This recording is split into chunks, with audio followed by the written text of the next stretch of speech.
Vodiyli akaxonlar. Bilaman, sizlar ko'mir, o'tin, elektr kotellarni yoqib juda charchagansizlar. Sizlarning joyingizdagi undan ham zo'r isitish va sovutish uchun mo'ljallangan teplovoy nasoslarni tavsiya qilamiz. Bu joyda biz hozir Namangan shahrida teplovoy nasos qo'yib beryapmiz. Bu teplovoy nasosimiz 1200-1300 kvadratli binoni to'laqonli isitish va sovutish sistemasi uchun o'rnatib berilyapti. Va bu joyda quyosh panellari qo'yilgan.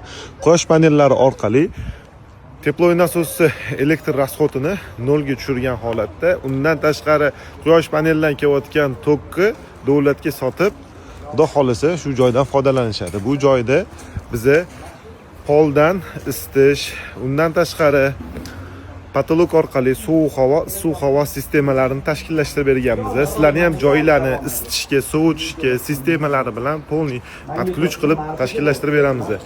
Xonadon bo'ladimi, noturar binosi bo'ladimi, xuddi shunaqa issiq suv bilan ham ta'minlanadi, isitish bilan ham, sovutish bilan ham ta'minlanadi.